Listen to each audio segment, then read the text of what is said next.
make sure we're on the camera here.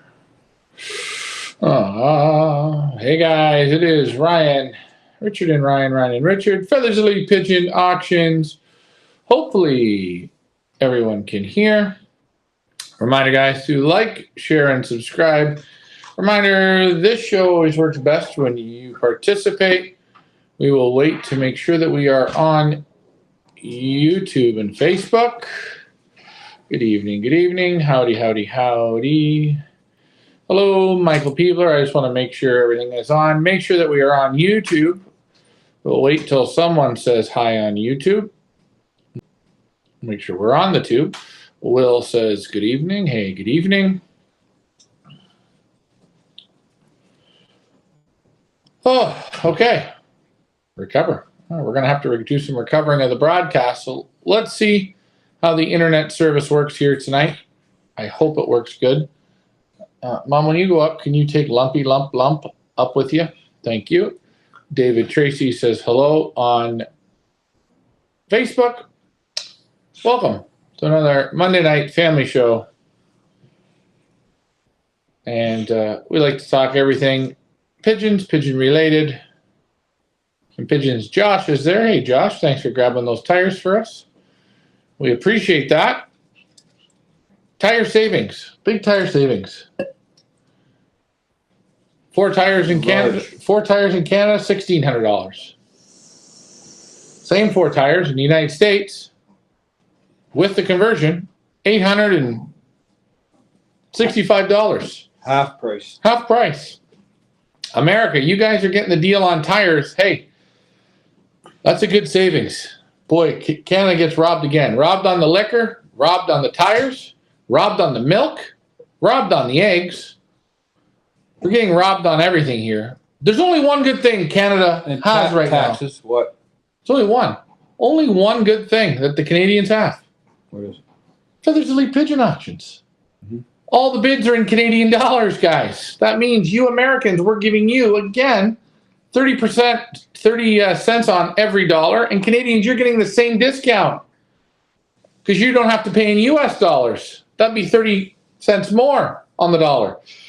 It's a win for both countries. You're all winning at the same time. Reminder, guys, right now running, we've got Louis and Eugene Stable & Sons. I had a gentleman come by today. He said to me, Ryan, are these pigeons going to be able to win in my club and in my combine? And I had talked to him about the flyers in his combine, in his club actually, the North Road Club. And I said, the guys in the North Road Club don't have pigeons close to this. But I said, there's no sense in buying one of these thoroughbreds and putting it to one that you bought at a club sale, one that you got from a friend, one that you went to the local market and picked it up, or a local little auction. You want to pair quality to quality. Make sure they match. You don't mate Secretariat to the best donkey in the world. You don't do it. That's not to be done because all you're doing is putting negative, positive to negative. Let's put positive to positive. I think it makes a lot of sense. And I think I had someone ask me, we're going to start up. And they said to me, got this pigeon that finished this one-loft race. Did it win any money? No. Did it perform at a very high level, or was it playing? What do I get to add to it? What do I do? I'm going to start off. Well, I don't know how to answer that I don't want to be rude or hurtful. I want to be honest. Yeah, you can buy a bird from our auction.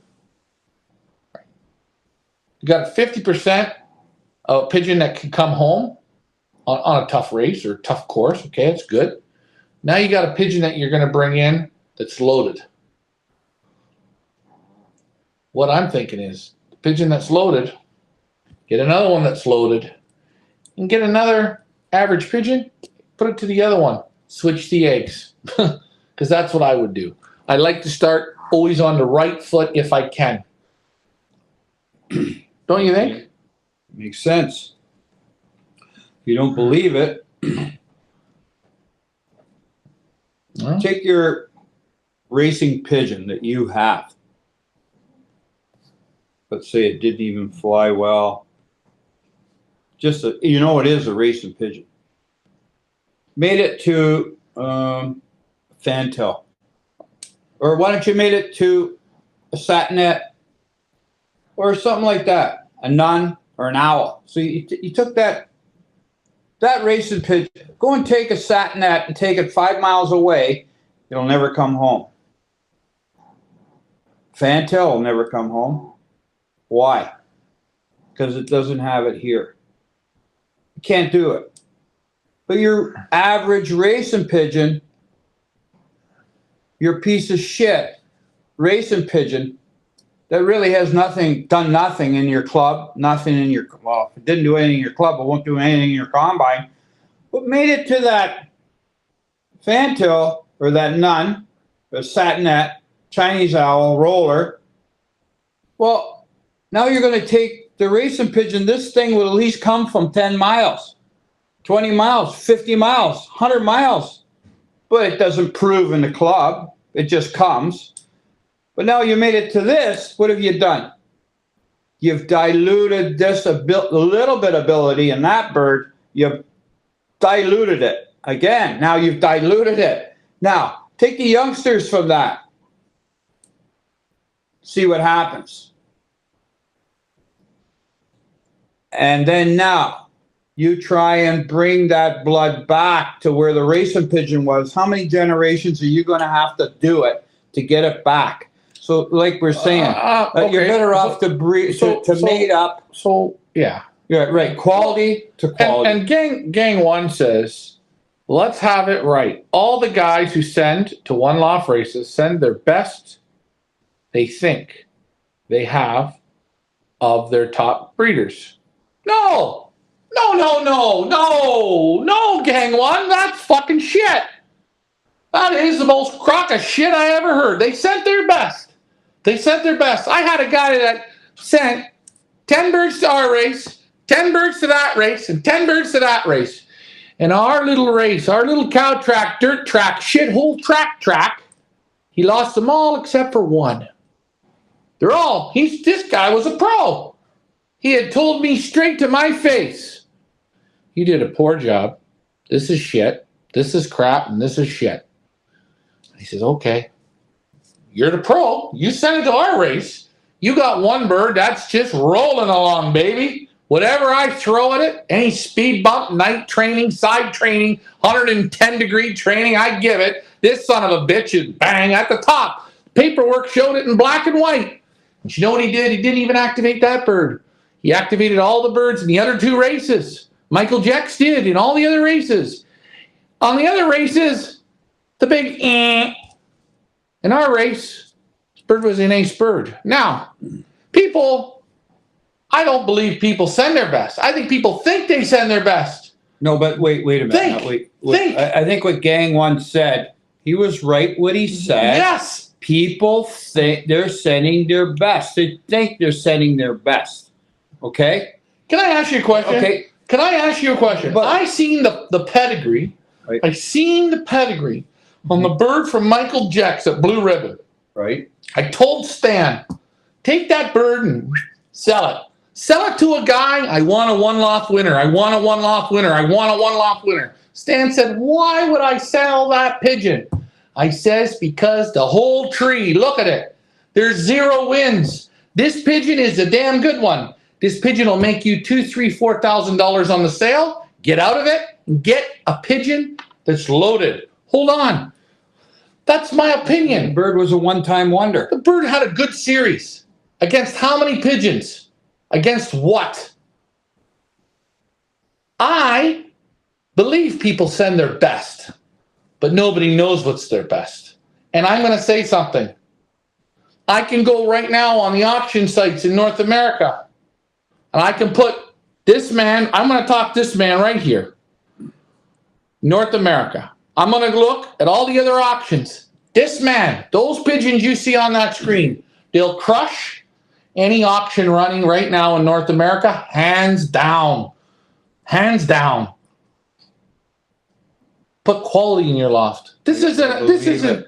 I'm trying to say, hey, the raccoon went in and wiped out all my pigeons. That's the best thing that had happened to me. Eh? That's the best thing. One of my old friends said, now I can start the right way. Go and dig a hole and have one bad day. That's it. After a couple days, you forget about it, and that's it. And you move on to better. You know, hold on. I got a fellow. I got to tell you this story about the fellow at the feed store. He's getting into pigeons. He starting off in pigeons.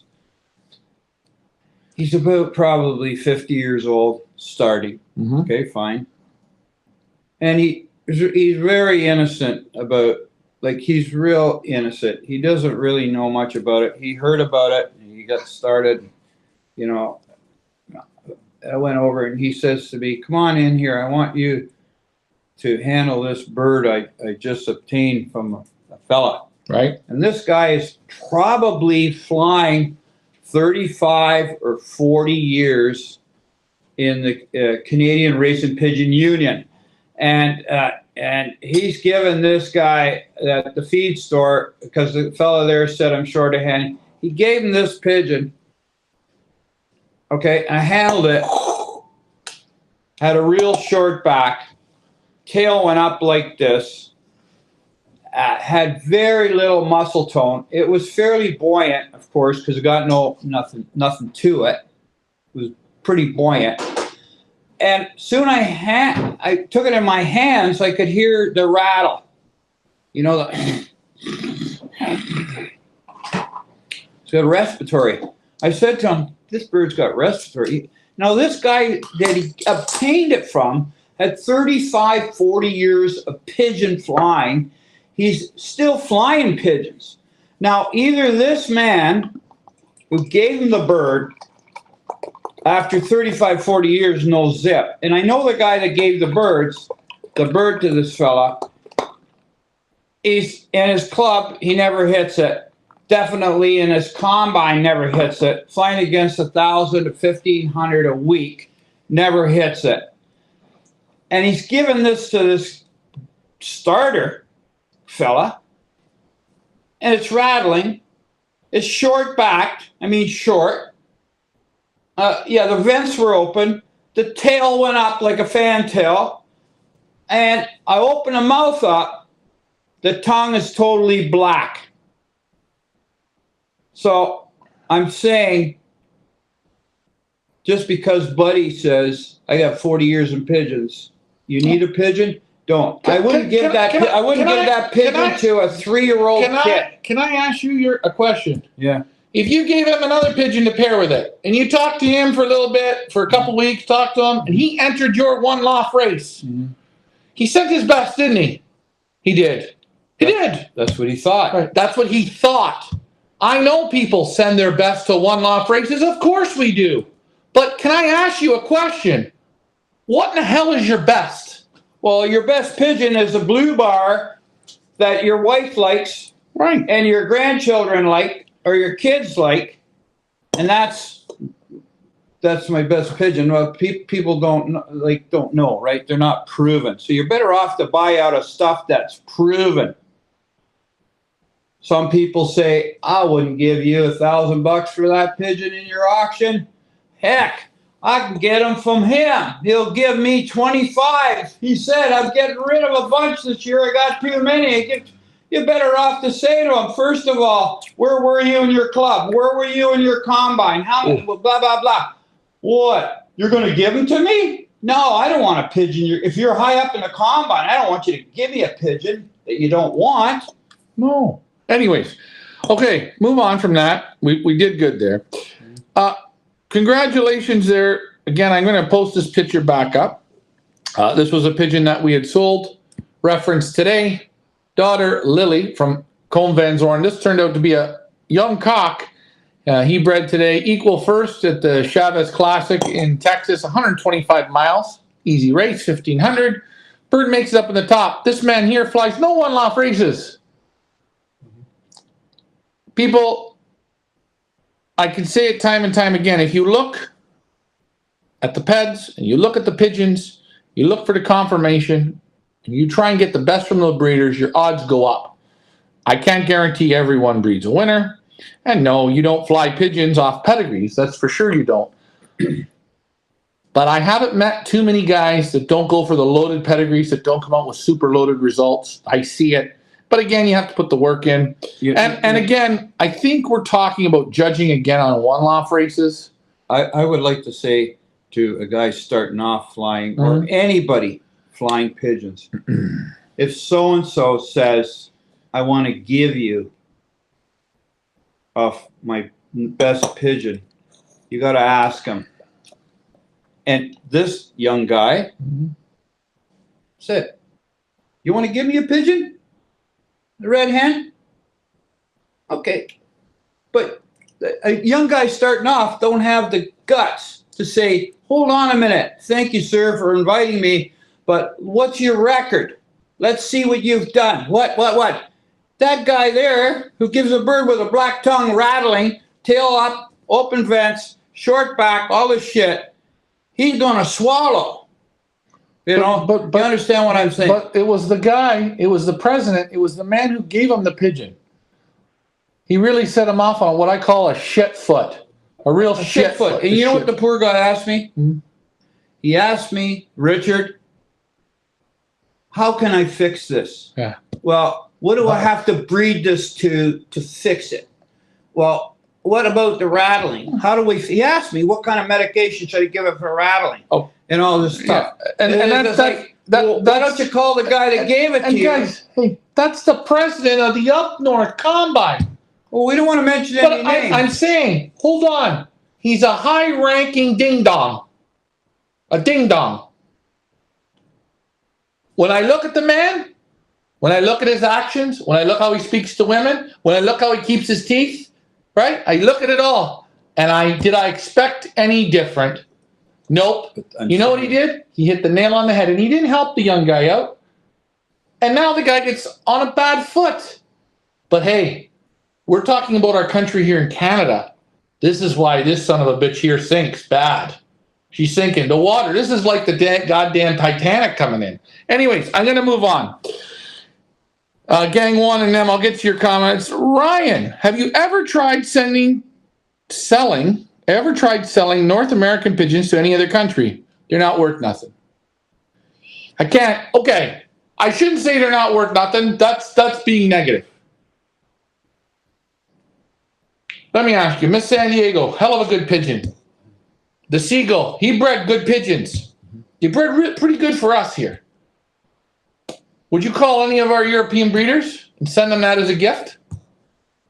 No, they wouldn't. They got enough wins in them to do it? No. Don't have enough wins. No. They don't have enough to do it. You take a look. I'll be honest. Take a look at soccer players in Europe. Tell me how many Canadians play. Go around here on the weekends. Every soccer field's full. Just full of kids, full.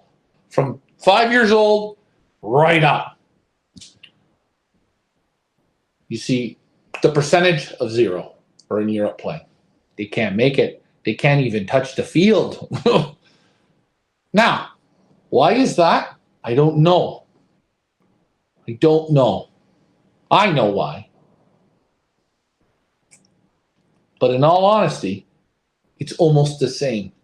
I wouldn't take pigeons from North America. You're flying in the club. I wouldn't take those pigeons and combine pigeons here, 1,000 pigeons. I wouldn't take them to Belgium and play. I wouldn't take them to the UK and play. Hell with it. I'd have a bad day, put them in the ground, go to Europe and start fresh again. And I talked to some breeders. They said, if you bring American pigeons to Europe, you will totally waste your time. I don't know. But if you bring European pigeons here with the background, with the performance, and put them together, and you're willing to work with those pigeons, you're good. Number one, get those performance pigeons together. Number two, better put the work in. You got to put the work in. Don't think a Jimi Hendrix guitar starts playing when it's just sitting on the counter. You got to have somebody to play that thing, or you know what I mean, or buy a Wayne Gretzky's hockey stick. It don't put the puck in by itself. If you don't have the brains to handle that thing and to work with it, that's it. You know what I mean? Some guys say, well, oh, I bought this pigeon, you know. It's off of the Barcelona winner. Oh, you know. How'd you do? How you doing with that thing? Oh, I got too much work drywalling. I got this and that and that. And, you know, hey, what do you expect? Now, Tracy has a good question. What if the person just wants to have fun with it? Now, if the person wants to have plain fun, and I always say this to the person, ask yourself what type of person you are too, though. Be honest with yourself. Be honest with yourself. So having fun would be, I bought a pair of Ace pigeons here in Canada. No. The pair cost me. No, wait. I only want. No. That's not. I only want it for fun. You're not listening. No, she said. No. I know what she's saying. saying. What means fun? You have to. No. I'm trying to describe that. Fun means. Let's be honest. Not take the pigeons away. What is fun? Okay, fun. What would mean to me? I only want fun. Just take them to the club. Don't take a clock with you. That's it. Put them on the truck. And fun is sitting home watching your own pigeons come. Fun, no, that's fun. That's not fun still. To say, I want to be competitive, then that's not fun. You have to ask yourself, inside of yourself, what type of person are you? Are you someone that can sit back and have fun, just as you said? Or are you that type of competitive person where after a few weeks of having fun, maybe getting dirt kicked in your face, and you go, shit, I'm competitive and I want to do better and better and better and better. So I think you got to kind of ask yourself what kind of person you are and what level you want to take it to. Well, you're saying fun. If a guy goes and says, okay, I want a person or a woman says, I bought a pair of pigeons for $20,000. I only want to have fun. Okay? Okay. But then they walk to the club, and Buddy says, "No, hey, I heard you bought a pair for $20,000. You're not getting, yeah, but you're not I'm only here to have fun. That's ridiculous. But you can't say that. You only want to have fun if you're a competitive person, because that's not going to last for you. That's what I'm saying. No, but who can come in and say I want to just have fun? I don't know. Well, I'm saying you have to. I think you could raise pigeons for real, but I think you could have pigeons for fun. I think you could have that. I can have them for fun. Yes, but you enjoy that. I wouldn't go to be if I'm going to have fun, I wouldn't be competitive. I wouldn't. What I'm saying is try and be competitive on the truck. Do you know? The other thing to have fun with pigeons, like that's cruelty to the pigeon. You got to get out there with that pigeon and work it and be with it and do with it and do with it and do with it. And if you do all those steps, and then you say, I only want to have fun, that's fine. I would take it to the club. I don't need a clock reading. I will sit at home because I only want to have fun. Right, okay, can we move on? Okay. Right. So you don't, what I'm saying is, if you put it in a competition, that means clocking. Okay. You're not there for fun.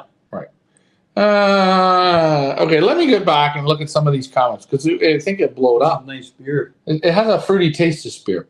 Let's have it right, guys. Okay, so you lads send the best or worst pigeons they have. Breeders, you think? I think sometimes people don't even know what they have, to be honest. And they want to participate. I think that's a big thing. It doesn't matter how much money you have, whatever. Someone asked, do we send... No, I wouldn't sell pigeons from North America. I'm not interested. Pedigrees don't win races, but good pigeons help. Yes, I agree with Gang One. I agree with him as well. Thanks, One-loft. Yes, I agree. No. Number 6, Rosedale says in the auction. That's a super. Okay. I'm excited for my pigeons in Hawaii. Yes, I am. Orino, how's it going? Ever tried selling? No. I have that question. No. He was getting rid of his crap, Rich. Yes, that's what he did. Sorry, Gabe's bird he got from you turned out to be a cock. He breeds his first round of eggs is good. Well, there you go. Good job, Gabe. I told you. The pigeon Gotta have some luck. Heather Green says, your best pigeons is your best improving racers, gang one. Your best will be the ones that breeding the good ones at club and fed level. I agree. That's what I would send to One-loft races. Stan says, good evening. Stan, we hope you enjoy the chickens and the eggs. If you are in the local area here, Southern Ontario, you want eggs and you want chickens, gobble, gobble, we got a deal for you. Contact us directly. We only got about, 60 more chickens to go, and we're out of chickens. 7 to 10 pounds, guys. It's damn good chicken. Moving on. Mike Vanderyak, Heather Green, this is your best racer. Your best breeders are sires and dams. Thanks, Mike. I read that one. Mike Vanderyak, Rosedale's on to him. Mike Vanderyak, now if it was a good racer as well, you really have something. Yes, you do. Alfred says, yes, I know. I know why. Mike Vanderyak, it's easy to have fun with good pigeons than poor pigeons, but good does not equal expensive. There are a lot of Seattle slews out there and sea biscuits, aren't there?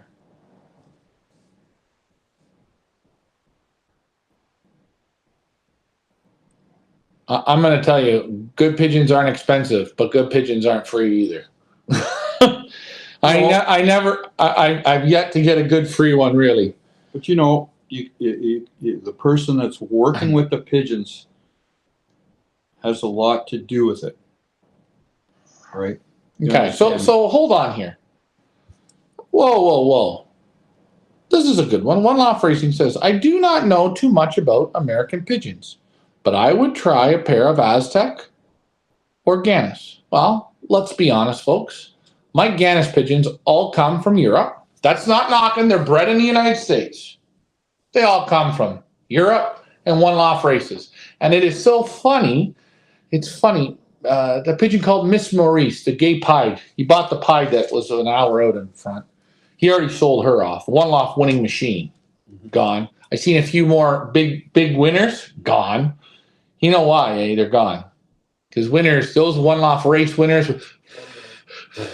blow them home, go, baby, go. They don't breed shit in the end. And as for Aztec, I've been there.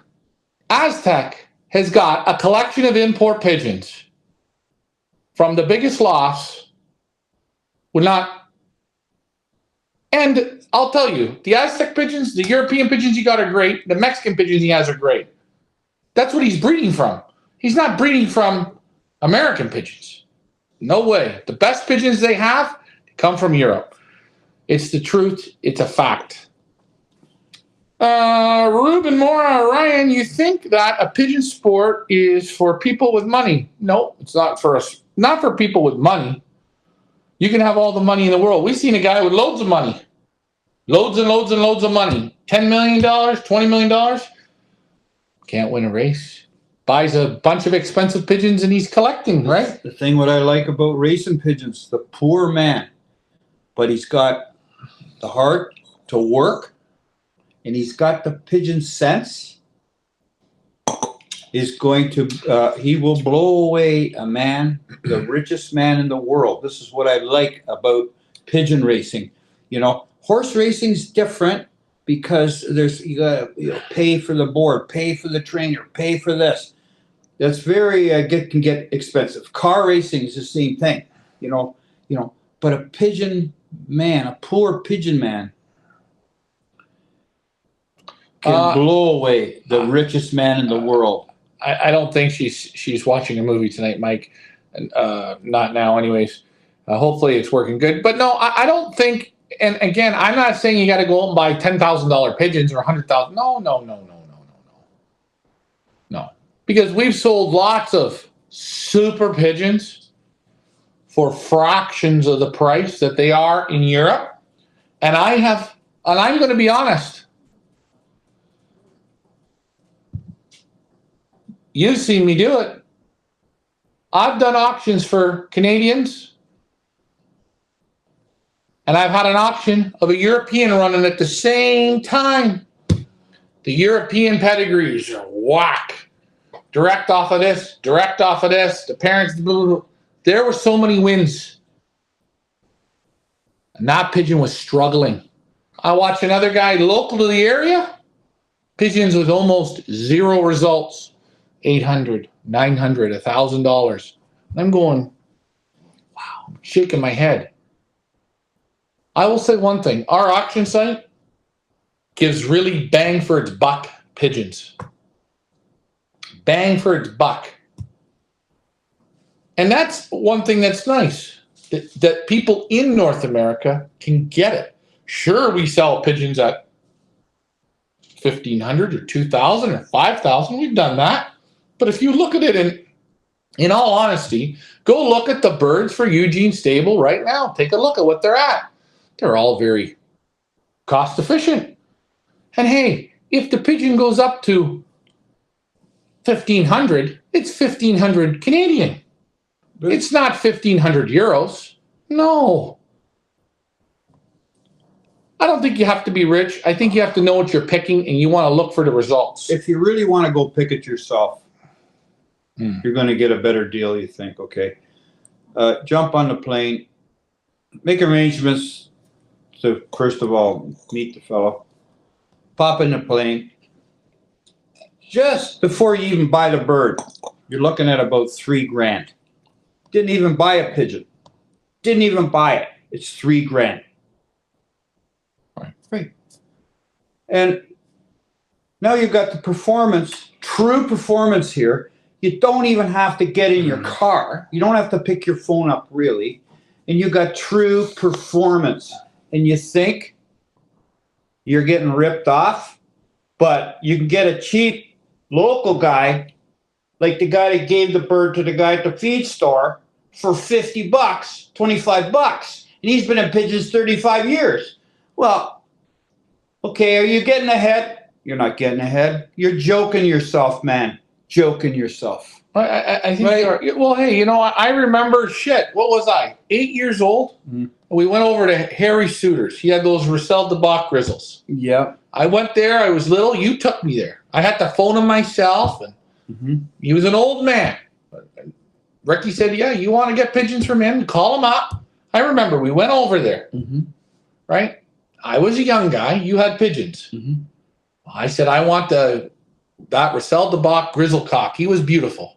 It was a white grizzle cock. He had a nice wattle on him. He was beautiful. He was very nice. Very nice. What did Harry Suter say to me at 8 years old? 8 years old. What did he say to me? And I was 8. And this was, I don't know how many years ago, 30 years ago? No. Oh, I'm 40 now, so it's been 32 years. 33 years ago. Yeah. 33 years ago. What did he say? He says, well, you can take that bird, my son, but I want $20. That's what he said, didn't he? Yeah, I thought it was 50 because I left. Oh, let's say 50. It was 50 because, and I had to cut grass all summer to make the money. And he kept it. He kept it. He kept it. And that was good. That was good. Yeah. And I saved up the money. And in the fall time, we went back and I paid him the money. And he said to me, I got a hen for it as well. And we got a pair. Well, that was good. But I was a young kid. That man should have given me it, shouldn't he have? Should he have? No, no, he shouldn't have. You know why? Better off to make the kid work. You appreciate think it. about, yeah. Now think about it. I remember that pigeon, and I remember the hen we got with it, and they bred the 2 sister hens that flew right out to 500 miles. They were great pigeons, 7209 and 7205. Now, let me ask you, between 8 and 10 years old, I can't tell you what I got on my birthdays. I can't tell you where I went. But you remember that. I can remember 7209 and 7205. Mike, you look them up. Those pigeons, and that would have been in the years of, well, I was born in 82. I got the pigeons when I was, 8? That pair when I was 8. So by 10 or 11 years old. 9 you got the birds? Yeah. So you go look it up. And we clocked them at Long Lock. There were 7209 and 7205. 2 checker hens, light checker hens. And you know what? I think Harry Suter was 100% right. And I will tell you, I will never in my whole life ask for a free pigeon from anyone. Nope. I don't believe in it. If I want a pigeon, I'm going to say, what do you want for it? And I buy it. I've had breeders. I'll tell you, the Munichs. They're coming in on the 9th. They said, Ryan, here's a gift. There's a pigeon. You do such good work for us. Here's a gift. I said, yeah, we're going to put that pigeon in the auction. They looked at me like, why would you do this? You're not taking it. Right now, we don't have the time for this. And I want to give the people a good pigeon. Okay. Let's keep reading the comments. Hold on. Whoa, we got comments coming in everywhere. Great lot viewing on Sunday. Thanks for the opportunity. Stan, you've seen the pigeons for the live event. What would you rank them all? I'm going to ask. I should never ask this question. What do you think they were? What was there? 33 lots. Give me the average number you would give the group. And it was nice to see you, Stan. May I answer that the family trees don't fly, but I speak from experience. More ace pigeons perform. They are the great chance of pigeons. Yes. Alfred hits it. He says it. I think the answer is a good one. I'm going with it. Yes, last week. Last week in New Jersey. What about in New Jersey last week? What did you want to know, Jay-Z? Did you ask a question further up that I missed? Ricky Iglesias says, yes, we appreciate it. Yes. Anthony Iglesias says, yes, we appreciate it. Okay. Robert Daughtry, does Canada have better birds than the U.S.? Does Canada? No, it's the same. I think it's the same. I think in the States you have a greater amount of pigeon flyers, so it may look better. But I think on a percentage, I believe it's the same. Yeah, I think it's the same. You know, I think it's the same. I think there's a few more concentrated spots in the U.S. where there's more concentrated racing, like in Florida or like in Chicago or like down in New York there, and that maybe a little more concentrated. So, can I come cut your grass for a bird? You can come and cut my grass for a bird, Tracy. Not a problem. Remember, you have to cut all summer. This guy here, he only paid me $2 to cut the front and the backyard. I remember we paid Harry Suter with $2 Canadian bills. What year was it? Jeez. 1990, 91, 92. Yeah, it had to have been. What club were we in? 91. We were in the Far North Club. We were in the Far North Club, I think. That's when it was a club. Yeah. It was between 89 and 92 or 93 in that time. Mike's on the case. Best all bean buttons, okay? Ruben, after I got a new pair from Koopman for Alfred got a new pair of pigeons from Koopman for $50. Probably did. Maybe he got them absolutely for free. I could see Koopman giving him pigeons to fly because you're going to get results to Alfred. Yeah, if you're going to get a result, sure. They were, look at this. Now he looked at 33 pigeons. He looked at 33. He went through every pigeon. They were all a 9.75 minimum. First touch in the hands told the story. Okay, Alfred's not lying. Alfred just gave you the amount. Alfred only paid 15 euros for it. But we're going to add a few more zeros. 15,000 Koopman sold it to him for. 15,000 Alfred? 15,000. For a pair? Alfred, was it a pair or just one? I can't remember. I wasn't born yet, Dave Shaw Putnam. Well, hey, one day you'll be there.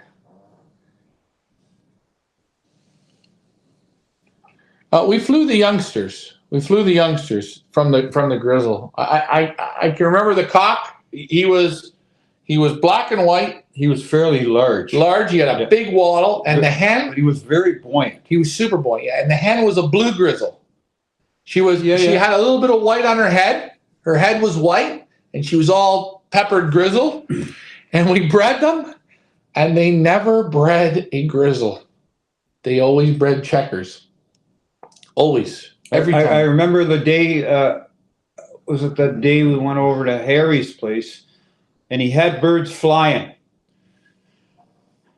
And I don't know how many birds he let out. If he let 30 out, and there was 15 or 20 flying. And he said, look at those birds flying. He says, I'll walk back to the loft. Every bird that's inside, elimination. Elimination. He says, if they're not flying, they're eliminated. They don't have the will to want to fly today. They're eliminated. Okay, so Henry Ryder says, what classifies a pigeon to be an ace pigeon or a super pigeon? I don't know. You could. Everybody you go to, they have super pigeons, and everybody you go to, they can have ace pigeons. Well, an ace pigeon, he'd have to. I would say if he could win the combine 3 or 4 times a year against 1,500 birds, if he's always the first pigeon in your loft every race, or he's always in the top 3 pigeons in your loft on a race day, that's an ace pigeon. Yeah, right? I think a super pigeon could be more like a super breeder, that way. Ace pigeons are pigeons that have been consistent through a season in the area or in the federation or in the zone that's an ace. What would make you keep an ace pigeon out of a group of 40 youngsters that you put in the race, putting them in the races? What would make you keep the ace pigeon? That's what would make me a pigeon that's the top every week, up at the top. Right. In the top. First of all, it got to be the top in our loft. And then second of all, it better be the top of the game. 5%. Yeah. Right. Okay. That would make you keep the ace pigeon of the year, right? Oh, yeah.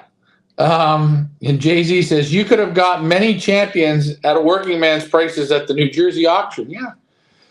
Well, hopefully that won't happen again in New Jersey. We're going to be back there on the 9th. On the Friday evening, we're going to do a seminar online with Van He, with Emile Denny's, and with the Munichs. So we're going to sit down Friday evening and talk pigeons. And then Saturday, we're going to run that auction. And what's going to be so great is we're going to leave it open online. So the people in the room that want to sit on their hands or communicate amongst each other and just came out for the fantastic hot dogs and the fantastic beer and the donuts, they can do that because we're interested in serious buyers that want to improve. And very nice when the lady said, these prices are too expensive. That's an incredible thing to say. What an insult to what's going on. What an insult. Well, 100%. That means an insult was they didn't even know what they were talking about. They don't even have a clue. They don't have a clue. We had a fella here. I can mention his name, Wally Bielek. He bought a bird at an auction here 4 or 5 years ago, whatever it was.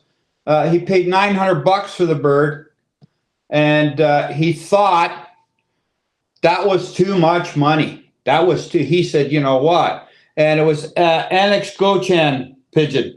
GP Loft or whatever it is, whatever, GP Loft. I'll go direct, call her up, and I'll get direct off her for a lot better price. Hello. Yeah, here's my name. I bought a bird at the auction. For this elite auction, I paid $900. You know, it's quite a bit. I want to get a direct off you. I'm willing to, blah, blah, blah. Oh. She said, my pigeons start at 1,500 euros. Start. That's for the least quality pigeon. Yeah. And this year she sold a pigeon for 50,000 euros. Okay. So you know what I mean. So I'm saying if you come to our auction, I told you, it's cheap. Okay. At $1,000, at $1,500, it's cheap. At $3,000, it's cheap. Cheap. Yeah. Hold on. A rich man that just passed away last year had a huge auction at Perth Amboys. This year, when I first started, I gave me a great bird for free. Everything I breed gave me winners. I will never forget that. There you go. You got a good one. That doesn't happen all the time. I know the guy that you're talking about. What was his name? He won the Las Vegas race, the race where we sent the birds and we had 2 in the top 3 and going into the finals. We stopped training. We spent 10 grand on them. And remember that one? Oh, what was the guy's name? Only 4 birds ever, or 3 birds or 2 birds. Was it 2 birds came back out of the 500? And the owner of the race said, all the birds that were pulled across the board in every category, as long as not one of those birds comes, we'll give you all your money back. And sure enough, the guy that Will's talking about, I can't remember his name. He got the bird. He got the bird. We lost on that one. We lost in pools. We pulled all the way across. What we lose? 10,000 US in pools. We pulled 2 birds across the board. We had I think the second ace pigeon going to the finals, and it was at the second or the 4th, and there were 2 nestmates right from Miss San Diego. What was the guy's name? He did a big auction there last year. I know. No, I have to buy there because we already have the best pigeon, so it has to be special. Alfred bringing in special pigeon. Hey, Alfred, when I come in January, I come to see them. Ryan, off of New Jersey, and I am ashamed of what happened in that club that day. I'm sorry for you, but cheap people, hey, listen. When I was there when I was 19 or 18, it looked a lot different to me. This time I went in the room, these people couldn't even tell the pigeons were from different countries. Those weren't the right people. But that's okay. We're not knocking those people. Those people are having fun. Those people are looking at it a different way. Those people got out for a social afternoon. That's good. That wasn't the target market. I thought in that area,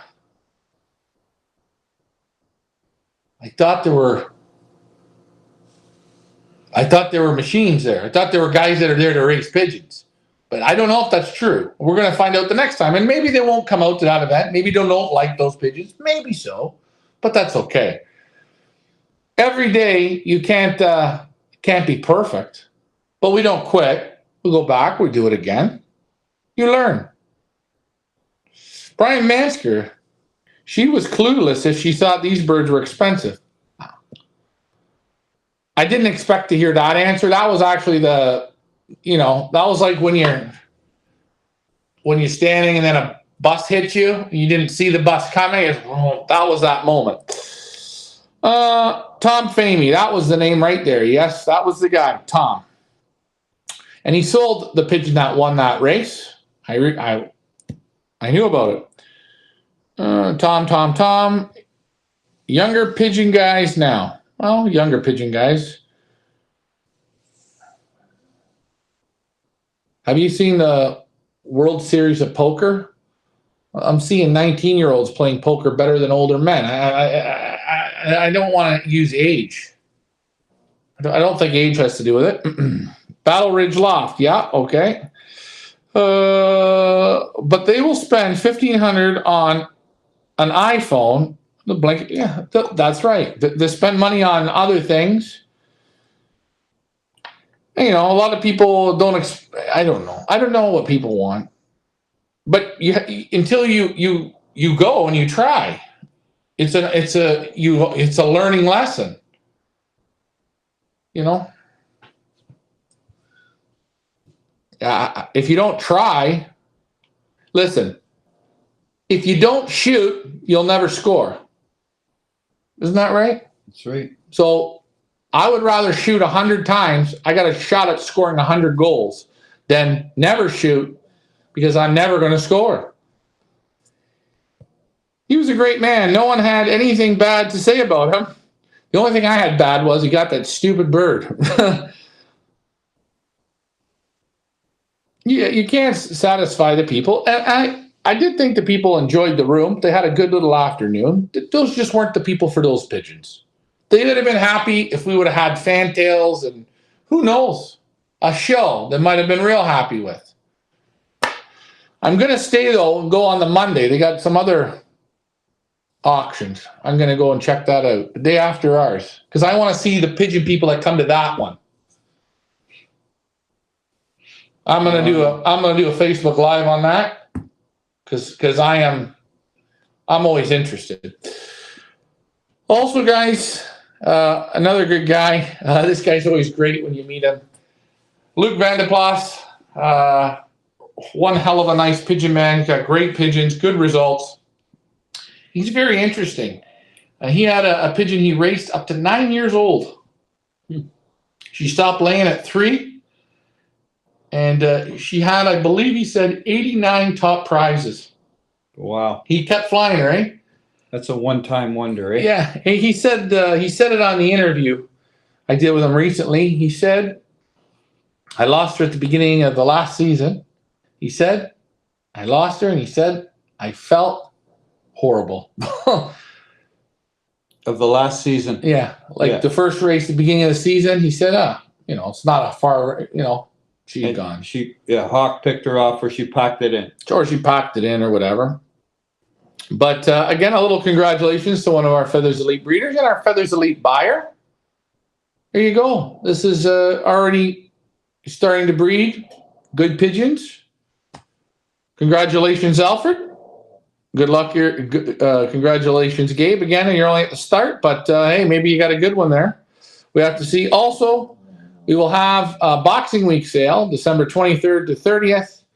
No import fees. Oh, saving more money. Oh, yeah, no import fees. This one really shakes my head. Do you know if there's no import fees, do you know who paid for the importing? That's a trick question, Ricky. Do you know who paid for the importing? Who paid? We did. We did. We're giving you guys a gift. There's no import fees. So enjoy those pigeons. Can't tell you what they are. And in January, yes, look where I'll be again. On the road again. Season 6, flight 1 of it. There's a few more names we got to add there, but let me just see if I can look at the photos and see here. Chris Clarebot, Guy Vandenauer, combination Van Zoren, Alfred, Van de Pasch, Willie Daniels. I'm going to Germany again with my man, Frank Elkman, Eric Lindbergh, Peter Vandermeer, Gert and Theo Wagens, in the top right corner, Serge Van Alsacker. Who else we got up there? Nicholas Norman. I'm missing a few, I think. I haven't completely. I think I might be missing one or two. I can't see that good from here, but she's loaded up. Going to be a fun season. We will be there bringing you the best, or what we think is the best, of the Planet Brothers Van Loons. Yeah, again, it's funny. You talk about all these pigeons that people bring in, and someone asked me, are you going to sell American pigeons? Why would I take great-great-great-grandchildren of European pigeons back to Europe when they got the directs there? Van Loon pigeons, yeah. Again, pigeons that came from Europe, right? From the UK, from Belgium. I think this is going pretty good tonight. What are you guys thinking? You guys have questions, let me know. I'm just going through and looking here. Mansker, no.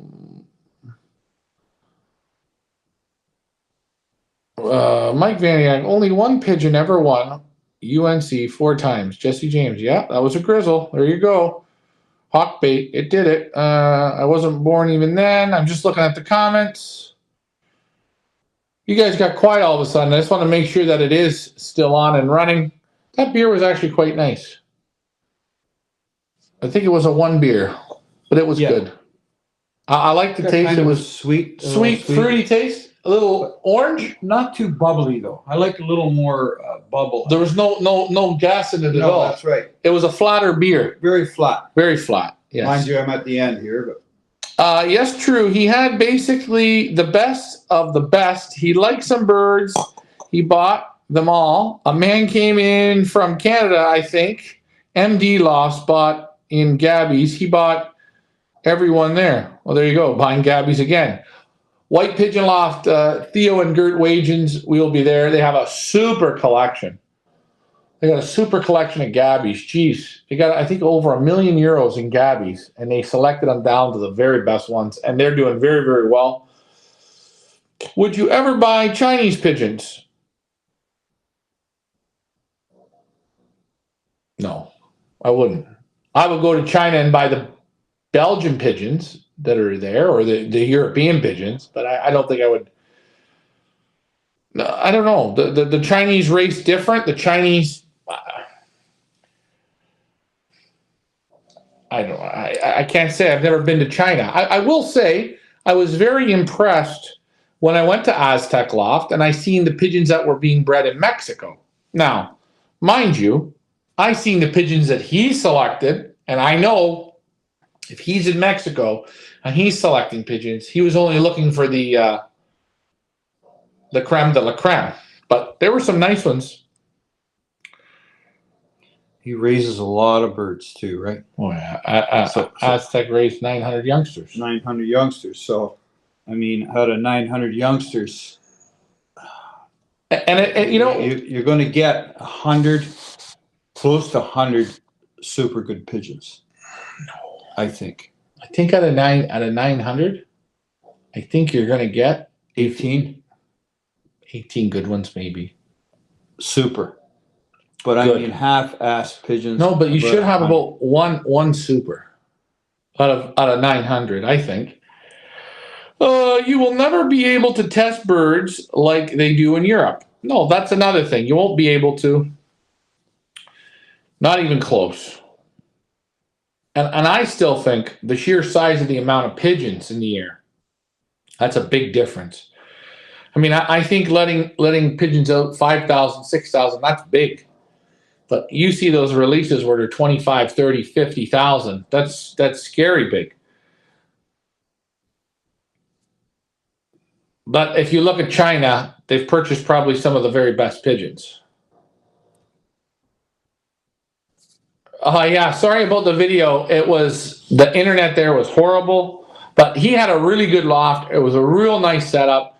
You know what? He's a racer. He's a collector. He likes what he likes. He's got all different pigeons. And he sends a lot of birds out, and he gets good results. I'm not going to lie. I think his results are good. And it's One-loft racing in Delaware. I mean, think about it. The poor guy's got 900 pigeons, and all he can do is send the One-loft races. He's lucky he has enough money to do that. What? There isn't a club there. There's no. There isn't any. Oh, he had a 30-foot trailer that he purchased for his club. Mm-hmm. Just sits there. He says, "We don't have a club. There's only 5 or 6 members, and they don't. You know how pigeon guys are." Yeah, yeah. And again, I think flying against that guy, I think he's competitive. He has a loft manager, so he tells the loft manager to do a few things, and the next thing you're beating the 5 or 6 lofts like nothing, right? Well, because the 5 or 6 lofts, all they do is sit in their ass. Right. And they don't do nothing. And what it is, if you're in a club like that and you start doing the work, the guys that sit on their ass, all they do is make excuses why they're not winning. And they think, yeah, you understand. What about pigeons from Taiwan? Yes, sure. Taiwan, China, wherever the big numbers are, you got to say you can find good pigeons. I mean, you have to think of, if you're racing in Taiwan for big money, the pigeons are being tuned. Now, I'm sure they're using drugs, but if every pigeon's on drugs and everything's now the same again, They're all finding the same. They're all finding the same. So the men got to tune. They got to buy the right pigeons, expensive pigeons. Sure. Daniel Herman. I think the only difference in European pigeons versus American pigeons is the competition is huge. The numbers of pigeons in Europe to test against. And I think that's the difference. It's a big time difference. You know, it's like I said,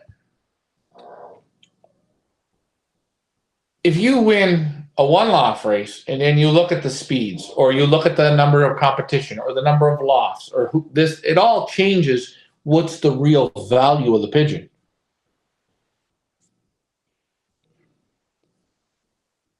I don't think so. Aztec spends a lot of money on pigeons. Yeah, he spends a ton of money on pigeons. I've seen him spend $50,000 on a pigeon. For a fact, I know he spends a lot of money on pigeons. I seen him buy super pigeons. I think some of the nicest pigeons I seen at his place were pigeons he had purchased from Mexico. They had Mexican rings on them. And I think he got them for $500 US a piece. They were real nice. And I've seen some super expensive pigeons that were real nice. I've seen some pigeons that the big guy sold them. You know, I'm not going to use his name. The big guy. I was sad that they sold them. They weren't graded. They were big chickens, deep, bad. But then I said the big guy sold it to him. But he's still friends with them, so that's okay. Chinese people are not scared to spend money. They want the birds they're buying. Yes. Well, the Chinese, they want birds as a showpiece. Then there's those who want them to race. They want all different kinds. And they got so much money, it's not even fair. If you're competing, bidding against the Chinese, you're more likely you're not going to get it. I don't think. If they want it. Let's see. This is a pretty good conversation tonight. I think it's going well. I hope the internet is working good. A reminder, guys, Wednesday night, 6:30 our time, about 6:30, we will be on to close the auction. And the way we're going to close it is the way we are going to close it moving forward. So each auction will close on our show online at the same time. So you can watch the show. You'll see the pigeon. We'll be talking, and we'll go 5, 4, 3, 2, 1. The screen will do that, and it will close. So as you bid, it will extend, it will extend, it will extend. That's how we're going to do it. So tune in on 6:30 on Wednesday evening. Watch the show. See what you think. See how you like it. Your feedback will be great. Again, we're going to do this on Wednesday night. We're going to do it on Thursday night. And then we're going to go to Perth Amboys, and we're going to do it the same way. Because we don't want online people to miss bids. That was another big thing that happened at Perth Amboys. I bet on the room. I wanted to be nice to the people in the room. I'm done with the room. The room can bid through me, and we'll click the button for them. But you guys that follow us for 5 years that are interested in the pigeons, we want you guys to have them. I'm not worried about the room. The room can figure it out. No problems. And I'm not being hard on the room. I'm being honest with the room. This is already now the second or third time I've bet on the room, and the room's, forget the room. Let's see, we got any more comments coming in. What breeder would you consider the best breeder that you're selling pigeons that would be good in one-loft races?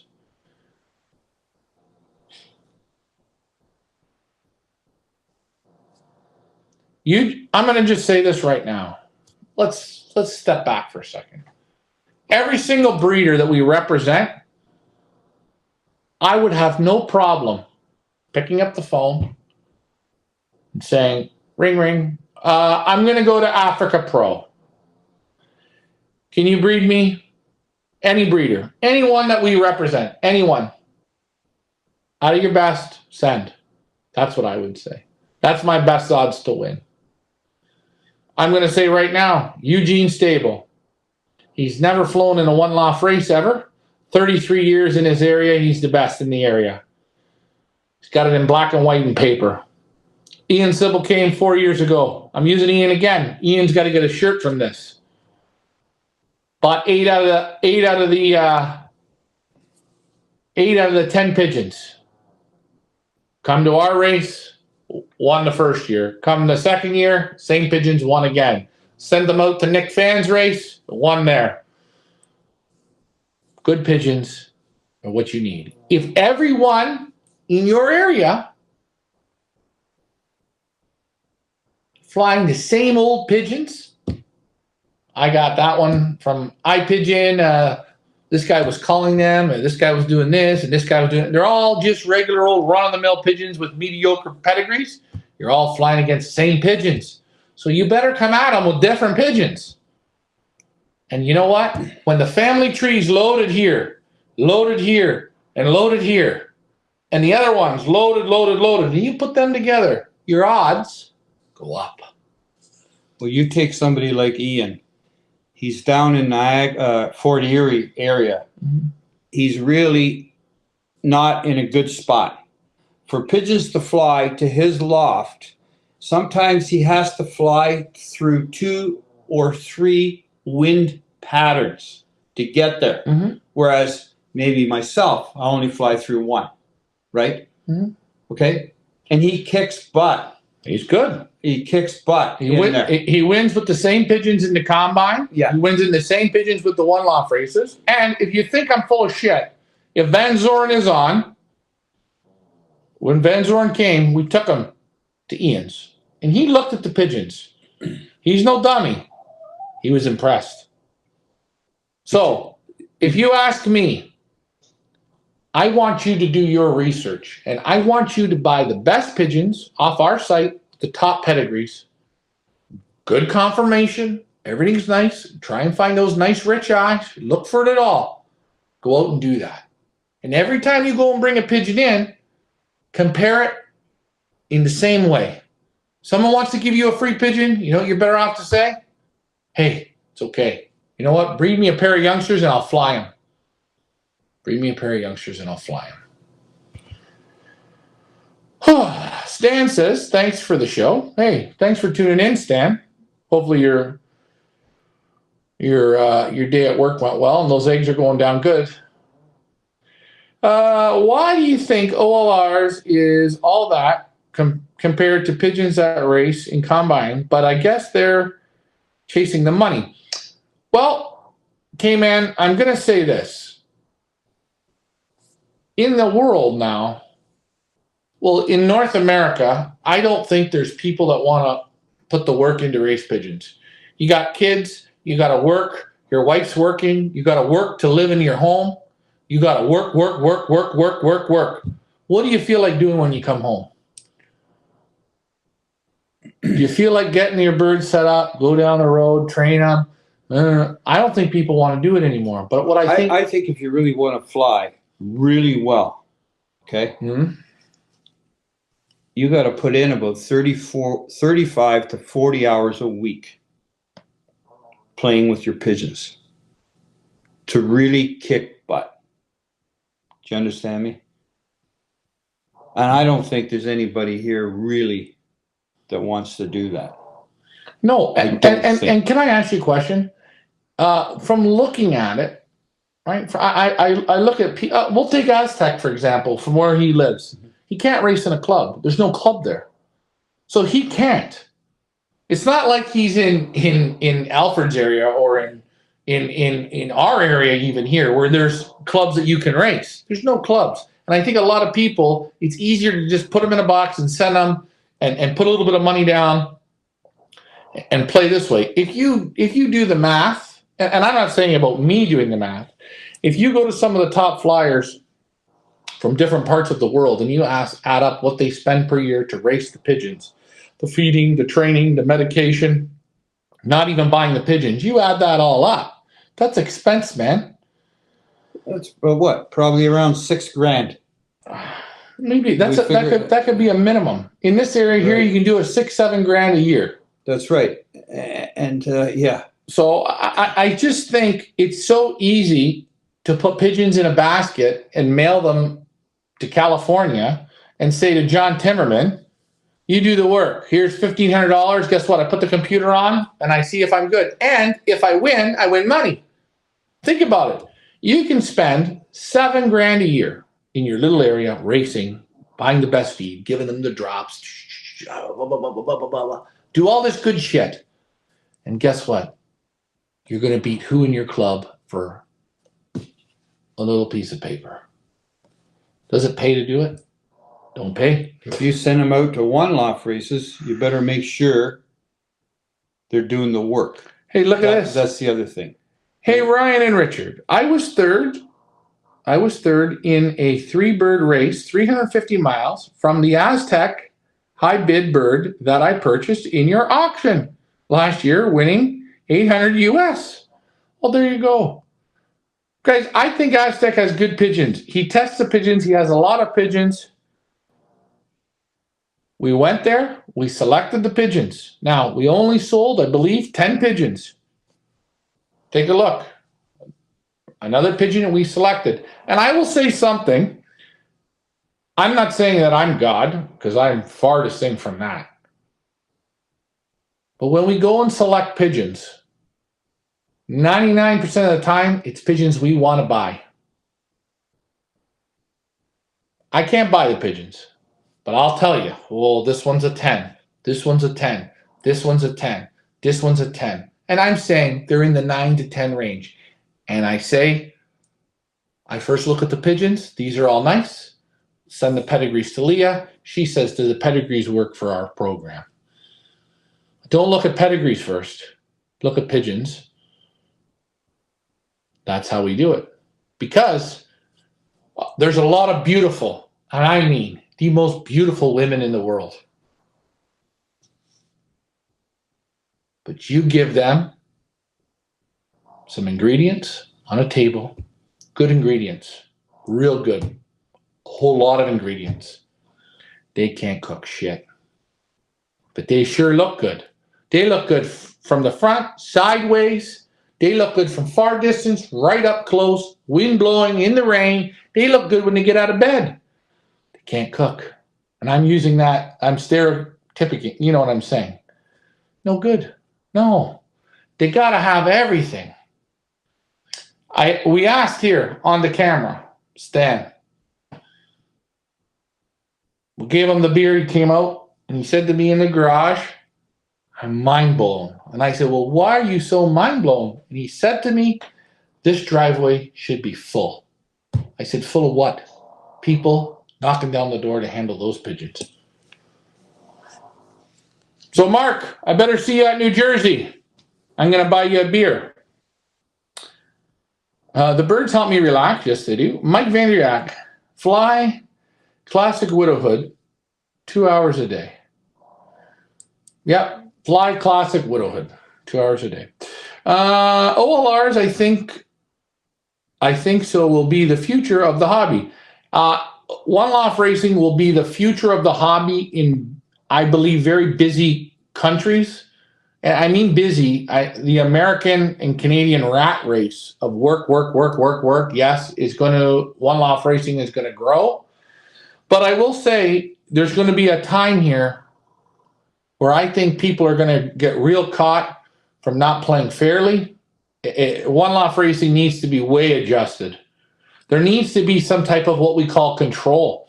You know, I had Mike Sheridan. He said to me, he said, Ryan, you know, it's quite sad.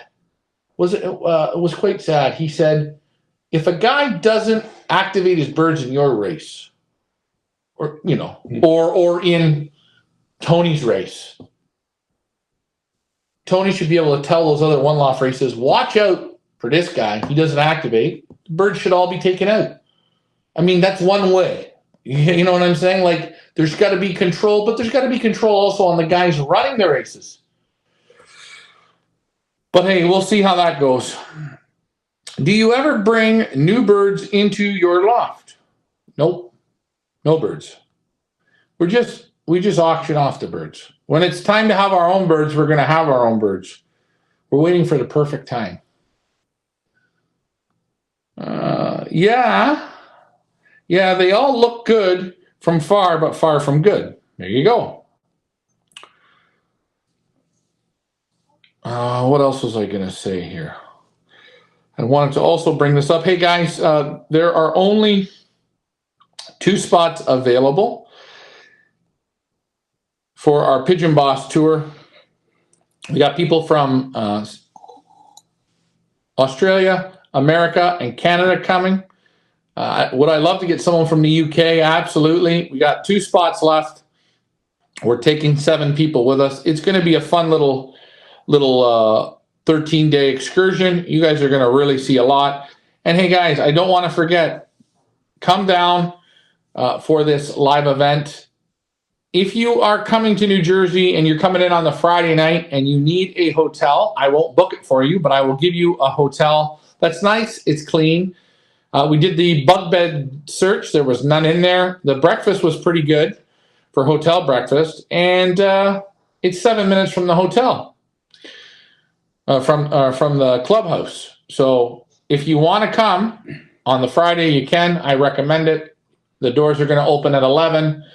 The birds will be on viewing, and we'll probably have a little talk with the breeders around 12 o'clock for a little bit before the auction starts.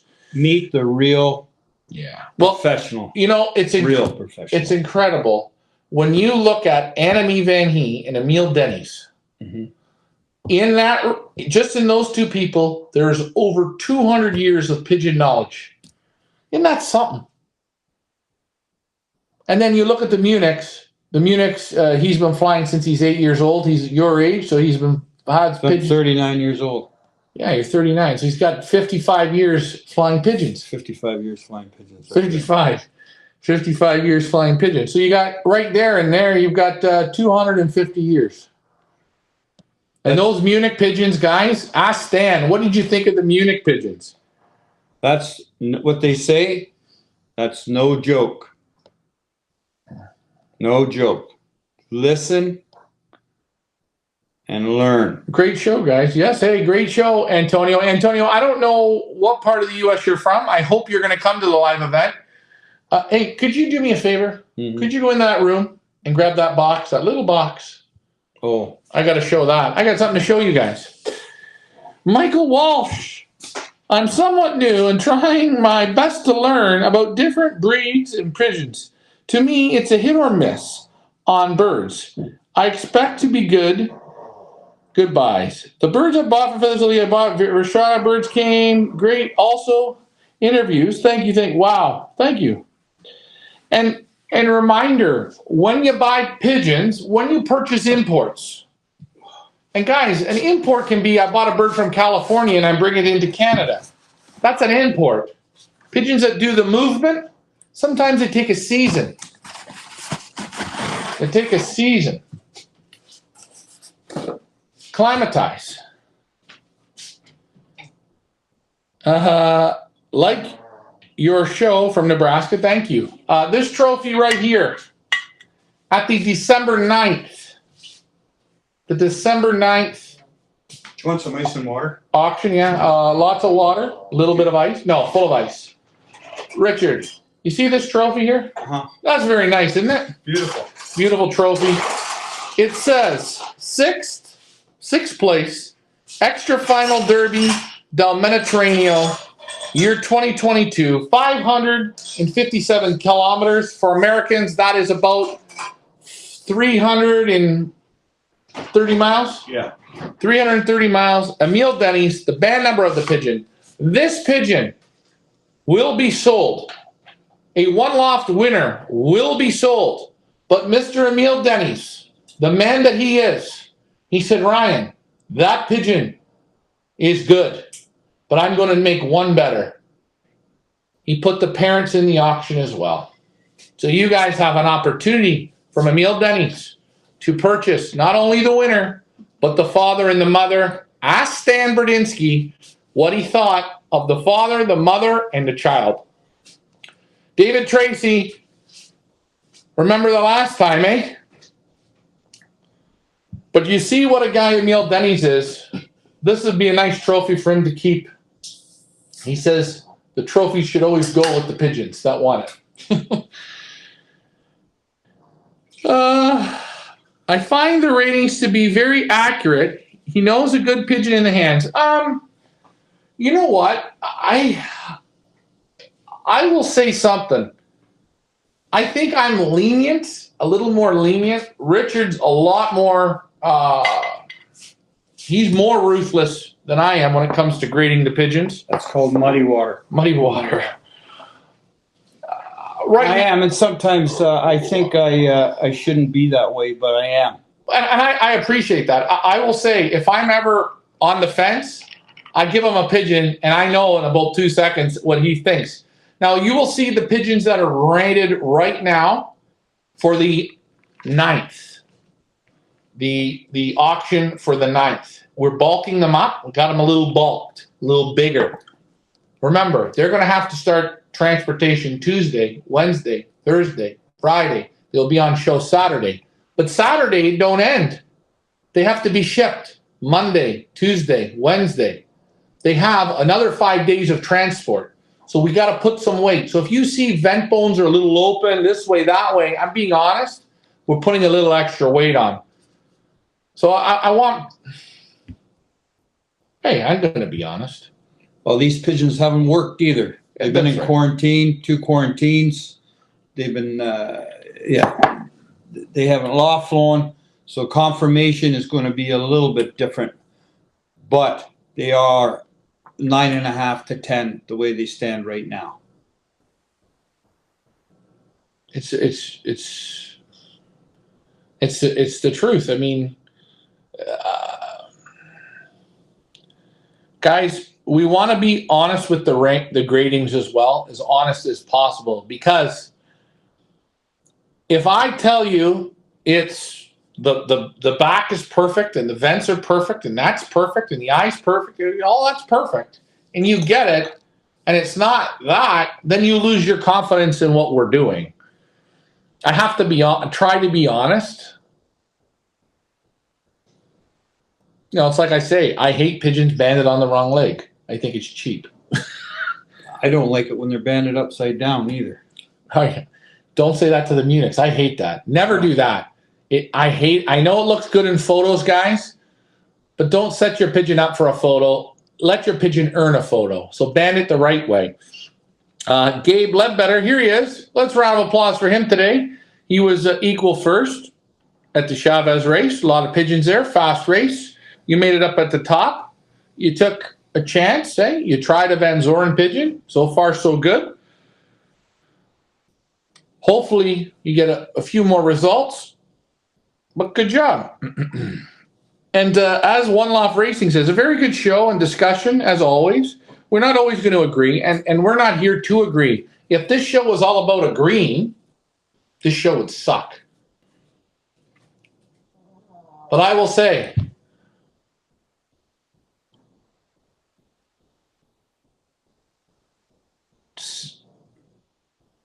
One-loft pigeons that you bring back, that they're your own, those are good to bring back. If you can sell them, sure, okay. I'm not against that either.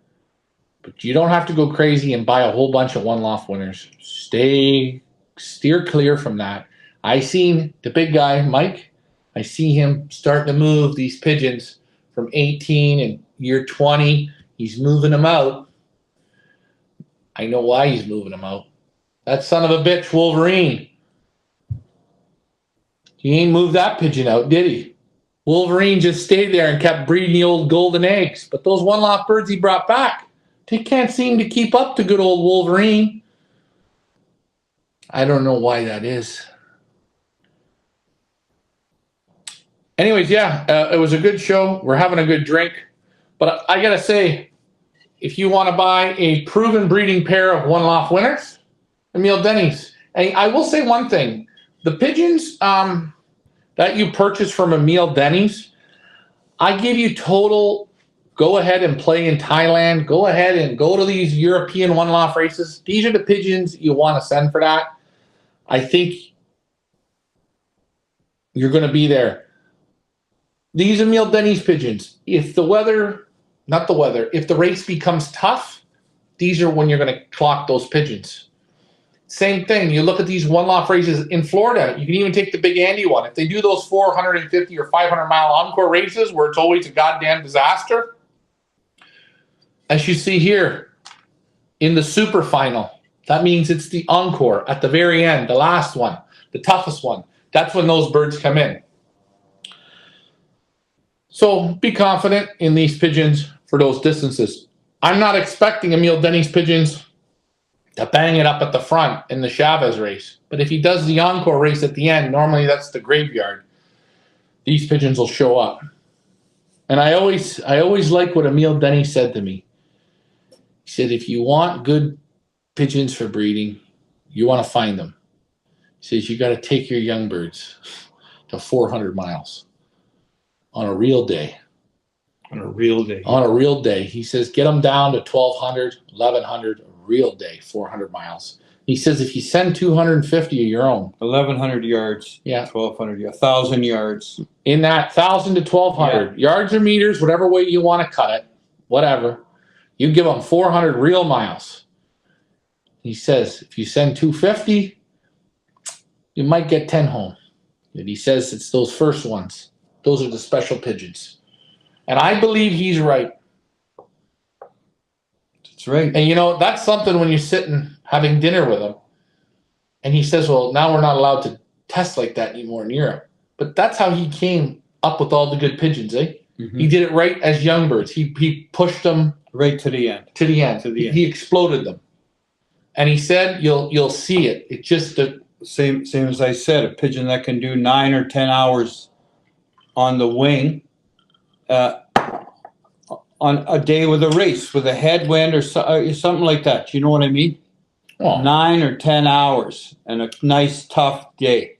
I still think if you're winning 300-mile, 320 young bird, 300-mile, 320-mile races with young birds, you're winning them in 6.5, 7 hours. Very good. But if you send the same pigeons to a race that goes to 9 hours, you won't see those pigeons. No, I think a bird that flies 300 miles and does it in 6.5 hours. Good pigeon. It's a good pigeon, but I'm not impressed. Well, I'm not impressed. And no. I think what he means is, hey, look, Mike Vanderyak, round of applause, Mike. 7205 was third in Long Lock in 1992. You're right on the money. I said 92. Yeah. 92. 7205 and there was 7209. There were two sisters. I can't remember. I think they both went to Long Lock. I don't know. Whatever. That was a long time. What were they? They were yearlings. Or 2 years old. I can't remember. Look, 7209 was seventh. Oh, at Long Lock in the far north club. Yeah, no, which was a tough club. Hey, and you know what? We had about 15 members, and a great man, Volker Vale, was the guy to beat, and he was super duper. Yeah, I had a great thrill one year. I was second in the club at Long Lock. And Volker Vale beat me, and he beat me by 2 hours. I was second in the club, second and ninth in the club that year, and I only put 2 pigeons in the race. Yeah, and I was so proud to be second, but he still beat me by 2 hours.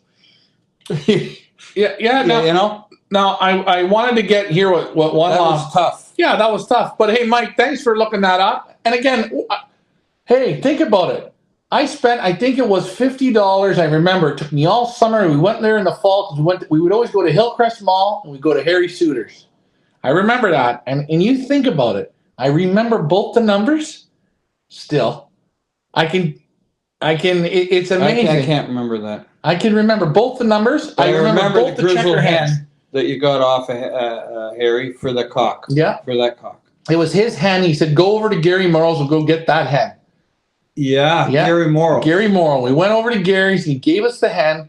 We kept them together. And the worst thing happened. He got out on us a couple of years ago. The cock got out on us in the fall. And he flew back to Harry's. And Harry didn't tell us. So what happened? The cock didn't come in. He was hanging around Harry's place or something. Yeah, and something happened, and Harry never told us something. We think we talked to Harry. He killed it or something. He did something. He didn't. You know what Harry said? I'm keeping up. Yeah, no, he said that damn young kid. Let it out. He's going to learn. He let it out. I let it out. Yeah. Hey, no, but I'll tell you, that's the story of the night right there. And Mike said, but One-loft Racing says, and let's think about what One-loft Race is saying. Gannus buys a lot of pigeons. Only a small percentage will breed like their own. Like So after 2 years of breeding, the ones that don't cut it, he likes Them go. all of them go. Lets them Must go. get them gone. Now, let's think about this. We all talk about Mike Gannis isn't going to the one-loft races, and he isn't buying the 14th place, and he's not buying the 27th place, and he's not buying the 87th place. No. He's buying the first bird that clocks, maybe the second bird that clocks, and the first ace pigeon hot spot, the first ace grand average. You're buying all those. Buying the ace ones. He's buying the dollar pigeons. Now, he buys those pigeons because of only one reason. He's told yous all, one-loft winners will breed one-loft winners. He brings them back and don't give a shit about having any of the babies. He don't give a shit. No. It's common sense. He buys them and puts them up for sale for you guys. He says, you want to win one-loft, you got to have one-loft pigeons. So he pumps out from mix. We'll use mix as an example. He pumps out of that hen 15 babies a year. Boom, boom, boom. Gone, gone, gone. He has to first recoup the money before he even tries it. But he doesn't worry. He just pumps out the babies. He tries a few. Hey, they don't work. They're gone. They're gone. They're gone. But it's funny. I still say it again.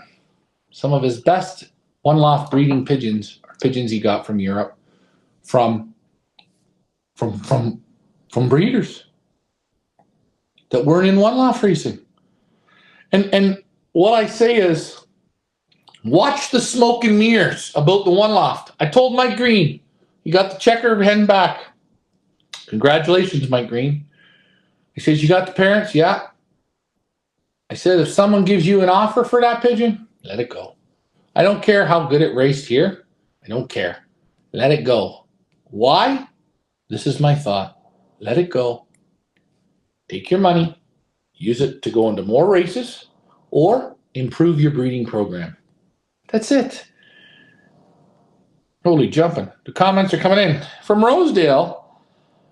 Wait. Hold on. Sorry. Mark, the Van Alsinger cock I purchased last year in your auction, first year breeding, third place. It was your pick. Thanks. You can pick them. Can't wait for old birds, huh? You did a good job. I just guided you to what I thought. But Mark, I think you're in the area. I hope you're down there in New Jersey. I'd love to meet you. I'll buy you a beer. That's from the old yearbook, Mike. Yes, it is. Emil's birds will get you there. Yes, they will. They were bred in 1990. They're 2 years old. They were 2 years old.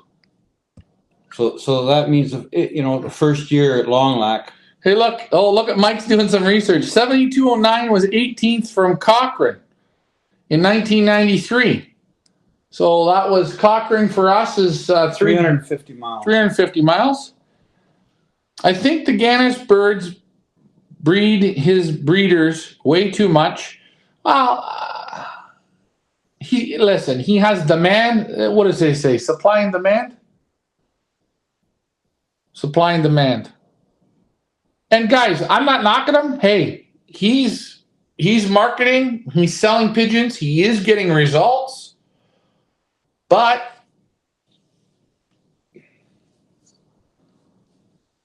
I think it all works out to, what he markets, what the percentage of the results is, which could be probably, let's say, 2 to 5%. So if he sells 1,000 birds, he's getting 20 birds in the lights, okay? Out of 1,000 sales.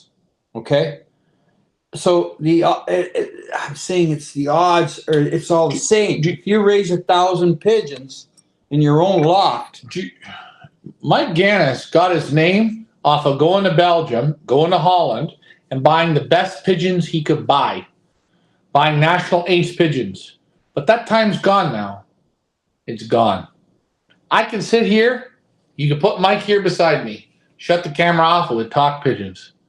He said it to me in black and white. I bought 72, I think, was it 72 first national ace pigeons or national ace or Olympiad pigeons, 72. What did he say? Out of 72, 70 of them bred multiple first prize winners for him. I'll bet you we can ask him about all the one-loft race winners he's bought. Dud, dud, dud, dud, dud. Good flyer, flew good in the one-loft, but couldn't breed it, couldn't breed it, couldn't breed it. I'll bet you anything. But I know, because I sat and talked with him about those national ace pigeons. And he said in black and white, I said, how many of them bred super good? And he said, out of 72, 70 did, or whatever the number he bought, 68. There was only 2 that didn't breed worth a shit. But you can't go and buy those pigeons. You can't. You ask Alfred what he sold Olympic Henny for. That would be a pigeon that Mike Gannis would have bought. Back in, if you take Alfred's pigeon 30 and years ago. put it back in the early 90s, that pigeon you might have bought for 10 or 15,000. Maybe less. Maybe 20,000, maybe 5,000, Yeah. maybe less. But now the pigeon, Alfred, maybe he sold the pigeon for 250,000. How in the world do you make back that money on the hen? What do you sell the babies for? Well, what's one baby? 40,000? But we can't knock Mike. He made his name from the beginning. And now he's not at the end, but the only birds he's buying are the one-loft ones, because everyone's thinking one-loft, one-loft, one-loft, one-loft, one-loft.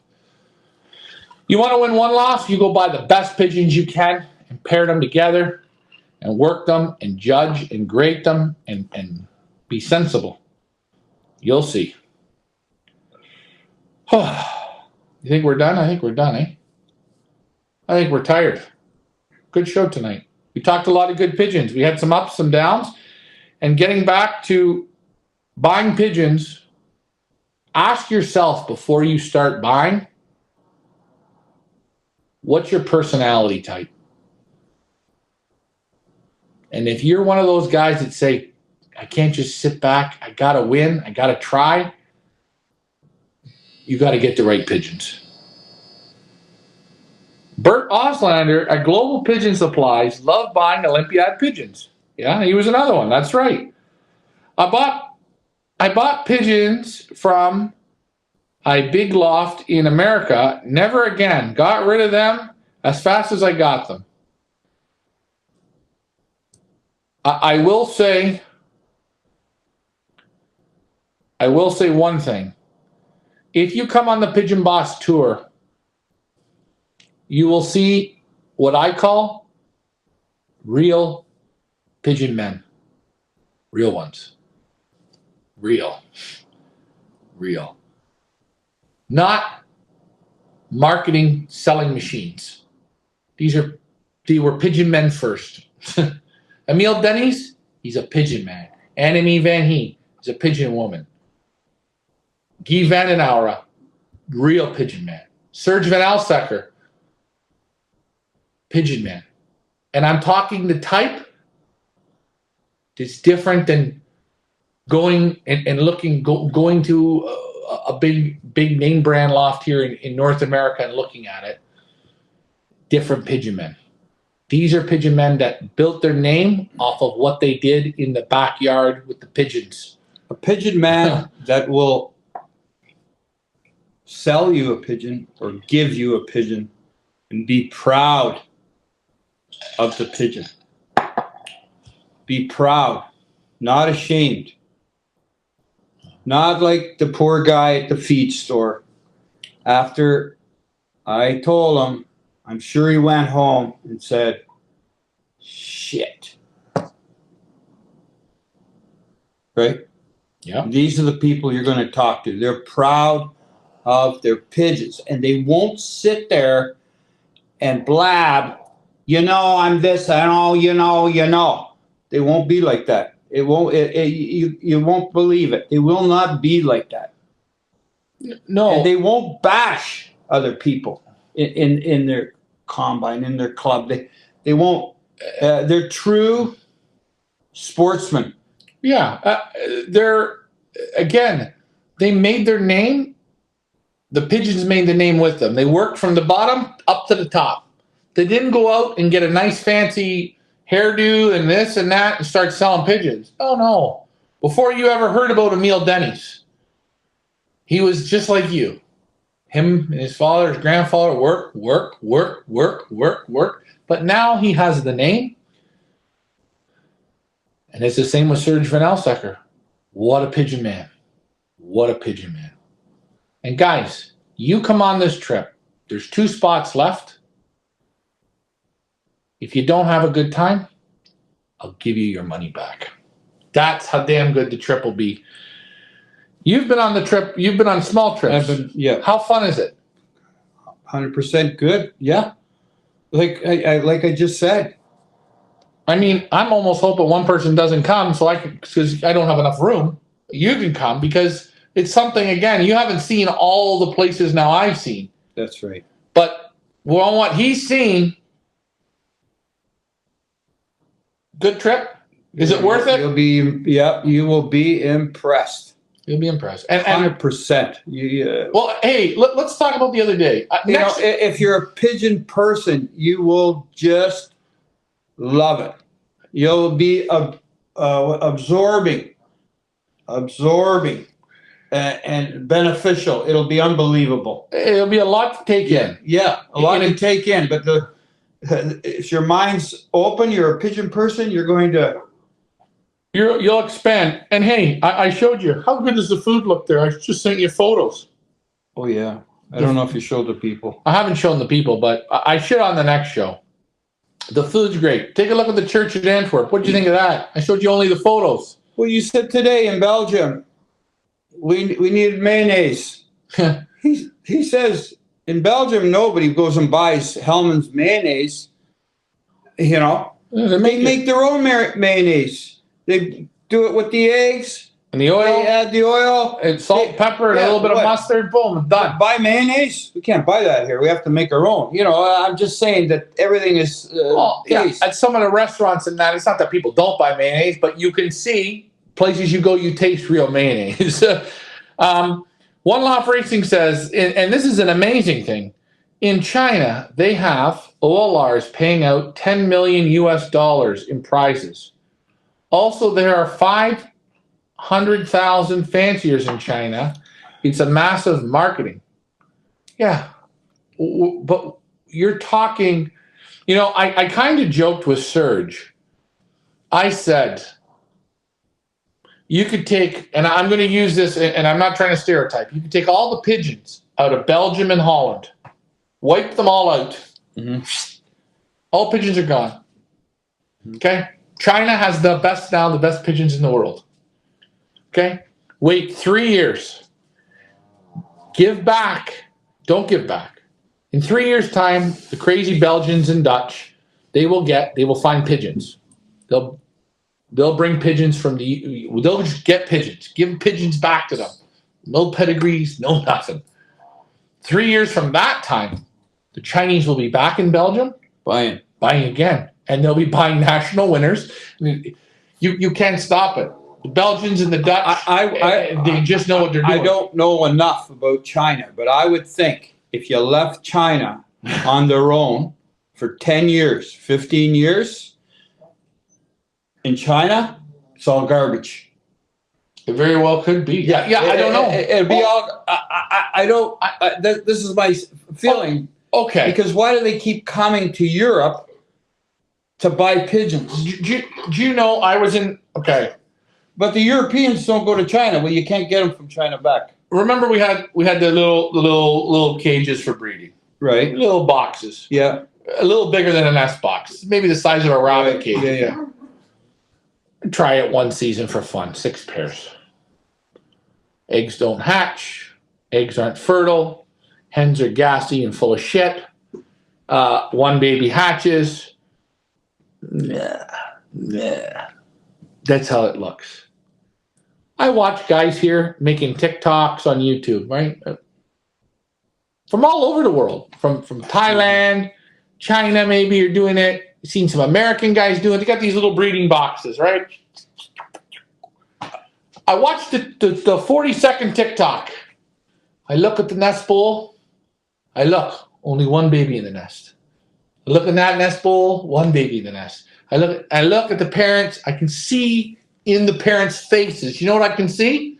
I got to get out of here. Take a nice big creamy dump. I've seen it. You take a pair like that, and one bird's sitting on the nest, and the other one's in the box, sitting on a little perch.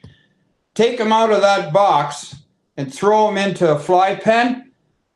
The first thing he does is have a giant crap. Now, they hate in a box. They just don't do it right. I don't think. Now, the breeding loft there that we built, we tried it for our client. We bred that way, proper, right? Lots of room. How did they work? How did the pairs turn out? Very well. 10 out of 10, 10 out of 10, 10 out of 10. It was so sad. I went to Thailand, to that loft. The guy's been winning. And I seen in those little boxes, he's getting one baby, he's getting one baby, he's getting one baby. He's got all these pigeons in a holding room that's nice and big. He's got these nice pairs he spent good money on. They can't breed the quality. And I seen that there in Thailand. What did Mike Parrish say? Just like the products they produce made in China. Well, that Chinese pigeon shit there, that guy from Nova Scotia was selling, the Chinese shit, that was real garbage. And he puddled it off to the people. People tried it. I don't know why. It didn't even have English instructions on it, and the people were buying cases of this shit. Anyways, hey, it is what it is. But I agree with what you say. I would say in about 10 to 15 years, if they couldn't get the European birds in, it would be wipeout. Be garbage. Yeah, it'll be garbage. Yeah, I'm not going to disagree with you on that. I think maybe. I think. Hey, I've never been. I'm gonna go. I don't want to insult the Chinese, but that's my feeling. Well, I will say, I went to the Golden 10, and I went to the loft that had the Armando pigeon, that bred the pigeon from Armando, the world's best pigeon. Pigeon was sold for €1 million, right? Armando. Pigeon was put in the Golden 10. The baby was put out of it, and the breeder, he selected the bird to put in that auction. My first impression was, don't use too much salt and pepper with this one. For the representation of Armando in buying that pigeon, I would not have put that pigeon in the auction. It was what I call bad move. And do you want to know how sad it was? The bird went back. Fred on it? No. The bird was big. It was deep. It wasn't balanced. The vents were open. It wasn't right. It wasn't an €85,000 pigeon. And you know where that pigeon went? To China. But Pedigree was loaded. But that's another thing. I wouldn't tell you to buy that for that price. Nice pigeon on the paper, not in the hands.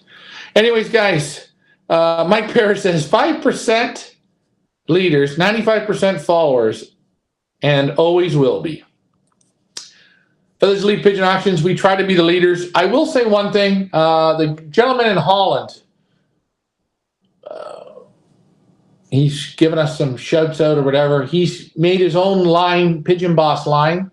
We're the originators of Pigeon Boss. We're the originators of a lot of what we do with the pigeon stuff. All you have to do is ask. Don't worry, we won't copy. We like to be original on our own. We will have merchandise in Perth Amboys. Hopefully the weather's good tomorrow. We'll give the birds a bath. You can watch that. Hour and 49 minutes. Way too long tonight, but it was a good show. You guys were great. That's Loft Manager Richard. I am Ryan. Reminder, closing on Wednesday, the one and only Louie and Eugene Stable. Go check out their loft tour. Eugene's the best. They look like father and son. They do. Take a look at that grizzle, boys. You're not going to be disappointed in him. Take a look at lot 1. Fantastic. All the cocks in this sale are 10s out of 10s. The hens, I like the last hen very much. I like the number, I think it's the number 2 hen and the number 4 hen.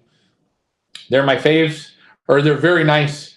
His pigeons have been winning 33 years in a row. And get ready, Boxing Day, for you people that don't want to spend importing fees. There it is. Hey, Richard, Ryan, Feathers Elite Pigeon Auctions. Like, share, and subscribe. Thanks for flying with us, guys. You have a wonderful evening. We'll see you tomorrow. Bye for now.